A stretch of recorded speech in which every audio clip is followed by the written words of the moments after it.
I'm coming up on year 7 in business. And while I'm really impressed with the progress that I've made over the last almost 7 years, I must admit that this journey has been a roller coaster ride, the ups and the downs, the highs and the lows. And there's been a lot of learnings throughout the process. And today, what I want to do is I want to share the top 7 learnings that I've had through the last 7 years, because these are things that I wish that I knew early on in business. So let's dive in. The first lesson is to never be afraid to ask for help. A lot of times there can be a lot of stigma around asking for support, because that could mean that you're being weak or you're not trying hard enough, or you should be able to figure it out on your own. But the reality is, when you ask for support, it's a sign of strength. You recognize the importance to you of actually being able to grow your business. The best metaphor I have for this is, if you think about going sledding, if you sled down a hill and a part that has already been slid down, you're going to go further and you're going to go faster. If on the other end, you decide, okay, I'm going to go over here to this part of the hill where no one has been sledding down this part, you might get to the bottom, but you might notice that you get stuck a lot of times, or you may not make progress at all. It's the same in business. In getting support, you give yourself permission to go further and faster because you're streamlining your success. Basically, in NLP, we talk about this. It's modeling someone else's behavior, taking it, adopting it as your own, and then tweaking it and making it yours. This is a game-changing strategy to help you to get where you want to be. The second lesson that I learned in the last 7 years was to trust myself and my intuition. You see, I'm a very intuitive person, but I think when you're online and you're seeing what everyone else is doing, you start to question your own thought and your own vision. But here's something that I learned, and I learned this the hard way. Your vision was given to you. It was not a conference call for a reason. So there are going to be people that don't understand it. There are going to be people that try to get you to shift it or change it or question it. But your job is to follow through with what it is that you're called to do. And with that, I am such a firm believer that when you feel a calling, if it's your calling, it's going to keep calling you. And more importantly, when you're feeling that tug, that serves as a safe form of guidance, showing you what's possible for you. The biggest thing you got to do is actually believe it and take action toward it. The third lesson that I learned in this 7-year journey is that mindset is critical. I spent so long, because of society standards, buying into the hustle and the hard work.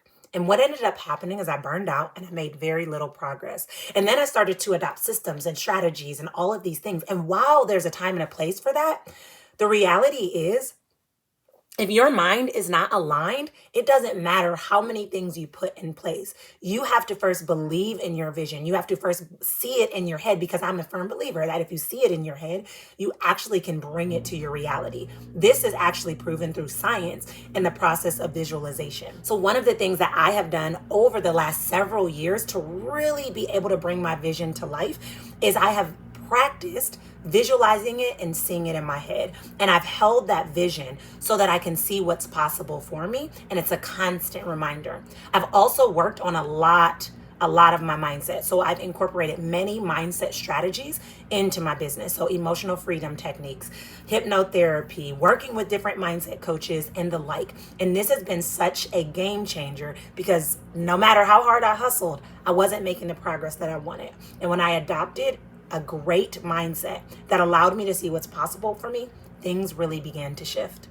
The fourth lesson on this journey is that success is not a one-size-fits-all model.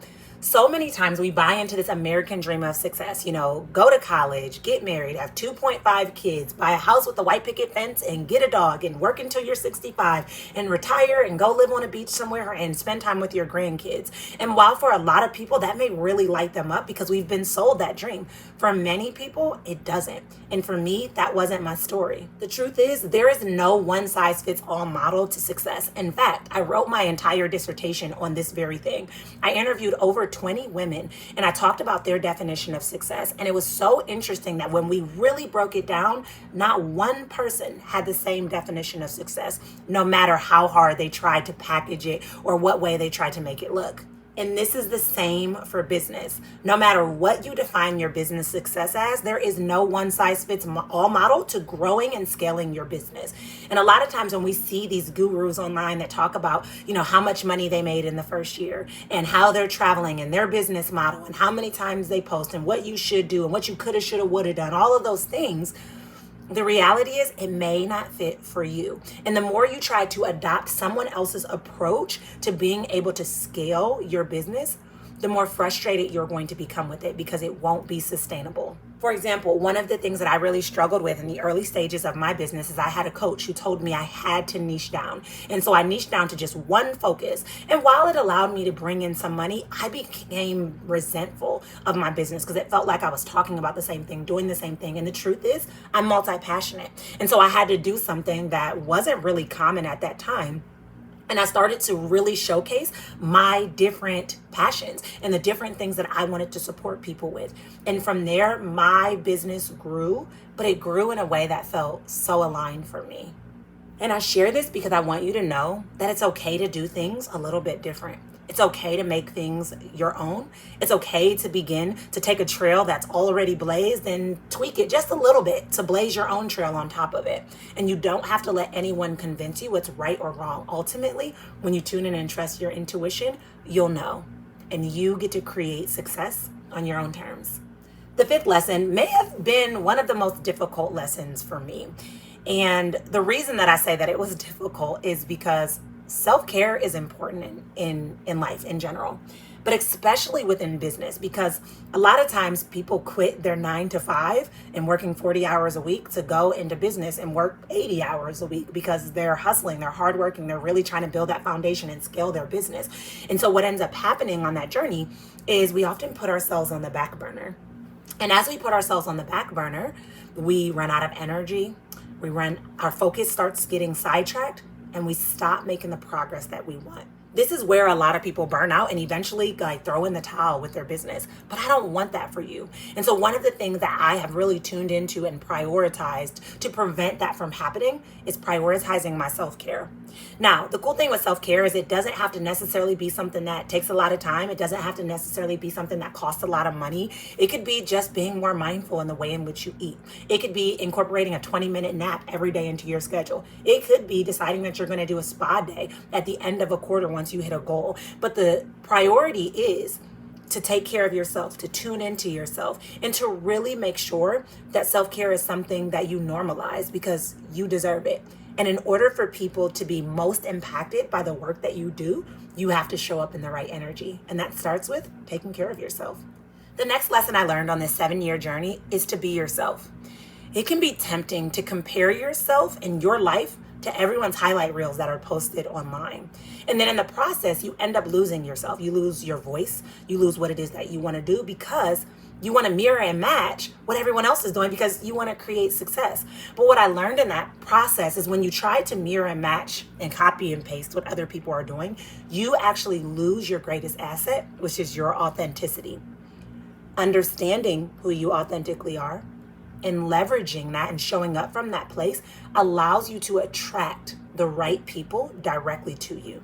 And more importantly, you prevent yourself from burning out because when you try to pretend to be something you're not, eventually you'll fall short. You'll be exhausted. Just be you. It's the best gift that you can give anyone as you connect and work with them. With that, I've also learned in being me, the more I showcase me, the more people are connected to me. People like real. People don't want the edited and filtered version of you.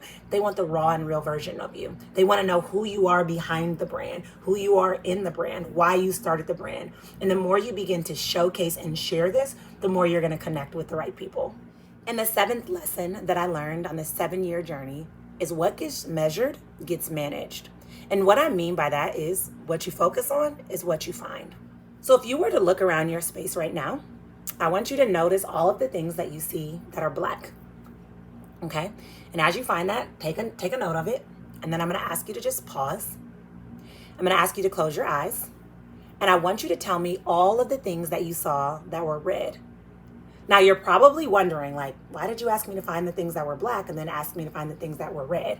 You can open your eyes now.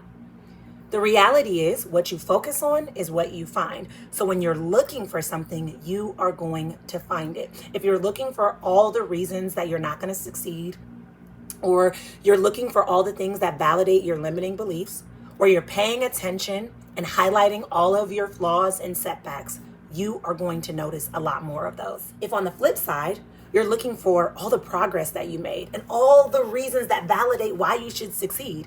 You're going to notice that as well and attract more reasons that validate why you need to keep going. So as you measure the good things as it relates to your business, your growth, and your success, you're going to be able to manage and multiply even more of that. So what I invite you to reflect on today is, what am I focused on? And how is that contributing to my success? And where do I need to make shifts so that I'm really putting my energy, my thoughts, my beliefs, and my efforts into the things that are going to allow me to move the needle in a direction that my future self will thank me for? Being in business may be one of the biggest personal development journeys that you will ever experience. I always say that business is like a giant mirror reflecting back to you all of your insecurities, showing you all the shadow work that you need to do and all the healing that you need to do. But at the same time, business will stretch you in ways that you couldn't grow otherwise. So while this business journey has been a roller coaster ride, I am endlessly grateful for the lessons that I've learned, for the way in which I have grown and expanded, for the way in which I start to reflect and see things, for the healing that has taken place. And so if you're on that same journey, I want to remind you to stay the course. Far too often, people get to the finish line right before it and they give up because it looks like they're farther away than they are. But I promise you, your success is available to you. It's close to you and it's possible for you. If you are truly ready to build a business that you love, a business that wakes you up in the morning that you smile about, a business that gets you going to sleep at night, a business that allows you to have the freedom that you desire and deserve, and you're looking for the support that you know will help to streamline your success, I would love to invite you into our Elevate Method Coaching Certification Program. This coaching certification program is unparalleled, and I don't say that lightly. Inside of this program, you will not only be certified with 7 different coaching certification modalities, including NLP, hypnotherapy, EFT, life and success coaching, time techniques, the Elevate Method, and human design. You'll also be able to connect with like-minded people, and you'll get coaching around how to build a healthy foundation from which you can build a profitable, sustainable, and impactful business from your passion. This program is more than a certification factory because in here, we're giving you the coaching that you need. So you're experiencing coaching yourself. You're changing yourself from the inside out and then taking these tools, these modalities, and these strategies and incorporating them into the work that you do confidently, unapologetically, and transformationally. What I love so much about this work is that in completing the certification, you are going to learn how to support people at creating transformation that goes deeper, lasts longer, and happens faster. And most importantly, you are going to have the strategies, the skills, the support, and the mindset that will help you to step into the next level of the coach that you know you're called to be. If you're ready to learn more about how the Elevate Method Coaching Certification Program can work for you, I invite you to look at the show notes where you can check out all the details about the program and take that next step, fill out your application, and join us on the inside. I can't wait to see you and support you there.